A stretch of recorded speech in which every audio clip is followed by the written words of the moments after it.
और अब तो सुनने को आ रहा है कि मुझे ही चलता करने का इंतजाम कर लिया गया है। अभी व्हाट्सएप पे आया कि मैं फोन कर रहा हूं कि बरखा मैम मेरे लिए कोई नौकरी है।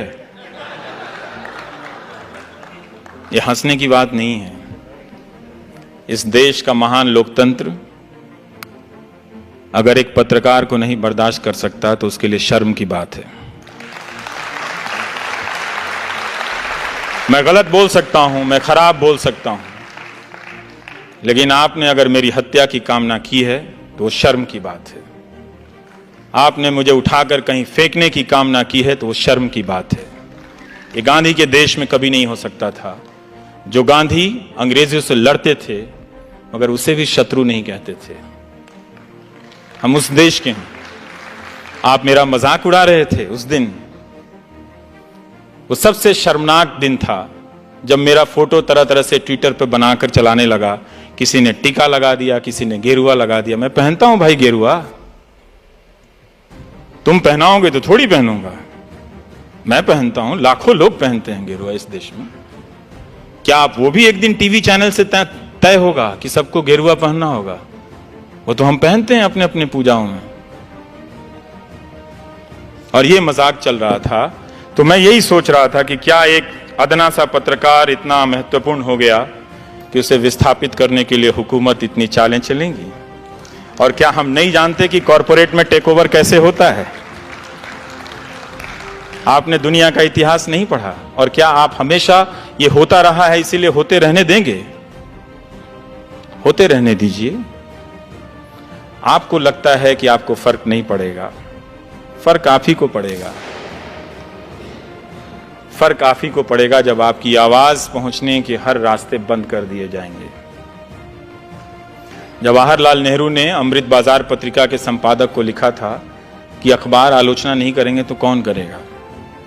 मैं यहां इस हॉल में आ रहा था तो किसी ने उसका टेक्स्ट मुझे व्हाट्सएप किया था कि अखबार अगर आलोचना नहीं करेंगे तो सरकार की आलोचना कौन करेगा।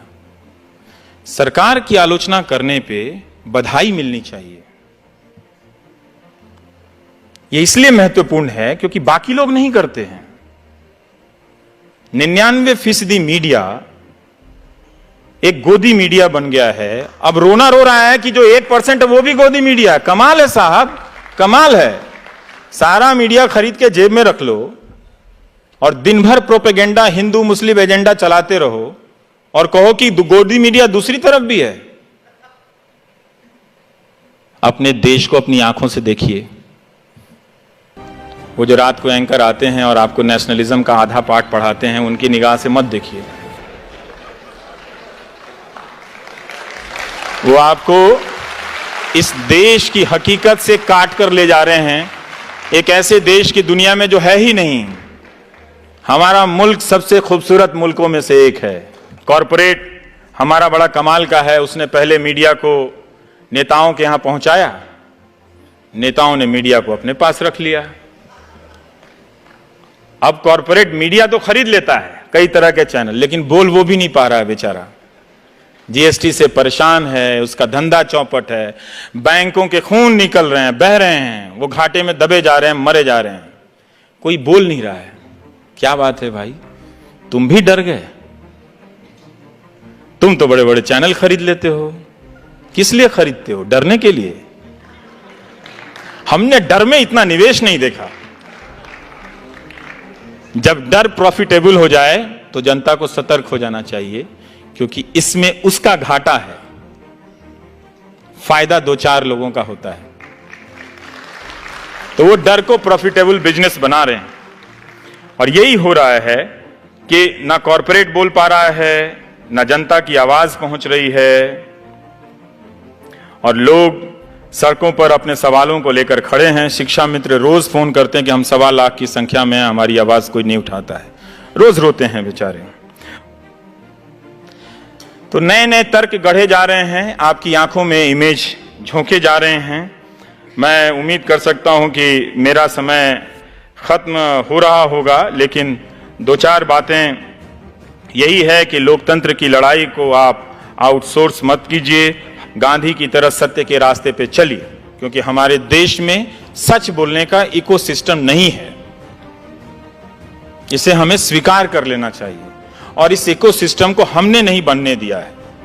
जो भी जरा सा चलता है हम उसे पागल घोषित कर देते हैं। जो ईमानदार होता है, कोई कलेक्टर आ गया, वो ऑनेस्टी से काम करता है, उसी के रिश्तेदार बोलेंगे पागल हो गया। ये दुनिया बदल देगा क्या? अब तक आप झूठ के साथ खड़े रहे हैं, कुछ साल तक सच के साथ खड़े होने का प्रयास तो कीजिए, हो जाएगा। वो राजा हरिश्चंद्र की जो कहानी सुनाई जाती है कि वो बर्बाद हो गए, बने थे सत्यवादी चलने, पूरा परिवार तहस नहस हो गया, अंत में उनके पास कुछ भी नहीं बचा। ये कहानी इस देश में सुनाई जाती है राजा हरिश्चंद्र के लिए की। पता है क्यों? क्योंकि आप हमेशा डरे रहे। और ये कहानी कौन सुनाता है पता है? जो पावर में होता है। गांधी ने ठीक इसका उल्टा किया। गांधी ने सत्य के साथ प्रयोग किया और खुद प्रयोग किया, लेकिन उस सत्य को अधिकांश जनता का हथियार बना दिया। ये लो सत्य। आज सीबीआई और जेल के डर से हमारा अपोजिशन भी नहीं बोलता, और गांधी ने उस सत्य के दम पे लाखों लोगों को, अंग्रेजों की जो डर का सबसे बड़ा कारखाना था, अंग्रेजों का फैक्ट्री थी डर की, जेल, उसमें ले आकर भर दिया। गांधी ने कहा अपने भीतर जेल जाओ और अपने भीतर के डर से आजाद हो जाओ। इनके पास टैंक है, तोप है, अफसर हैं, कानून है, सेलुलर जेल है, सब है, लेकिन जिस दिन तुम जेल जाने के डर से आजाद हो जाओगे, बाकी आजादी मिल जाएगी। ये गांधी का सत्य था। गांधी ने इसी सत्य के लिए अपनी जिंदगी दी। वो कहते थे कि सत्य की खोज में क्रोध, स्वार्थ, घृणा आदि विकार स्वभावतः छूटते जाते हैं, अन्यथा सत्य की प्राप्ति असंभव ही हो जाए। सत्य की खोज में सफलता प्राप्त होने पर मनुष्य में प्रेम और घृणा, सुख और दुख आदि के द्वंद्वों से पूर्णतः मुक्त हो जाता है मनुष्य। और वो अपना पैमाना गांधी बनाते रहते हैं। आप देखेंगे कि गांधी अंतिम तक प्रयोग कर रहे हैं। वो हारते हैं। वो अपनी अहिंसा, जब भारत आजाद होता है तो जिस अहिंसा को लेकर वो 30 साल तक प्रयोग करते हैं, वो बिखर जाती है। एक किताब है सुधीर चंद्र की, गांधी एक असंभव संभावना। आप पढ़िएगा कि गांधी आखिरी वक्त में फिर अकेले खुद को जुटाते हैं। वो चाहते थे 125 साल जीना, लेकिन बाद में उनके जीने की इच्छा समाप्त होने लगती है और वो नोआखली चल देते हैं। तो जैसे आज ट्रोल होता है, वैसे ही तब होता था कि बापू आप पहले बिहार क्यों नहीं जाते हैं, बापू आप कलकत्ता में क्यों नहीं रुकते, आप हिंदुओं के यहाँ क्यों नहीं रुकते, आप मुसलमानों के यहाँ क्यों नहीं रुकते।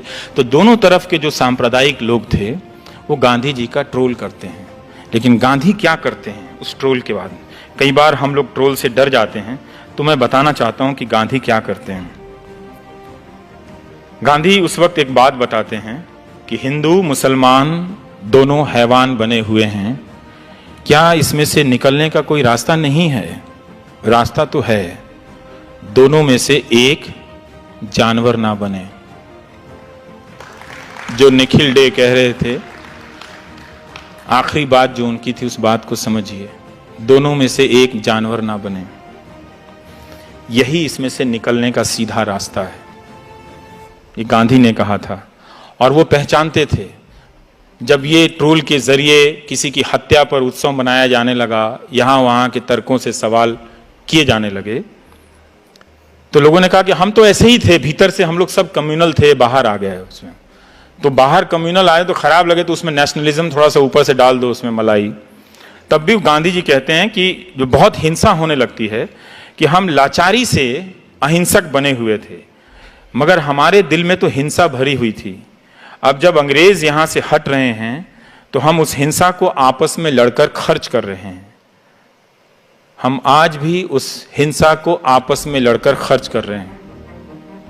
अपने भीतर की अहिंसा को पहचानिए, उसमें बहुत शक्तियां हैं। ये वो शक्तियां हैं जो इस मुल्क में बेपनाह मोहब्बत भर देंगी। इस मोहब्बत के सहारे आप कम रोटी खाकर भी मुस्कुराएंगे, जनरल क्लास में भी चलकर मुस्कुराएंगे। ये मोहब्बत नहीं रहेगी तो बुलेट ट्रेन में भी आप डरे रहेंगे कि कोई मुहर्रम या विसर्जन के समय पत्थर तो नहीं फेंक देगा।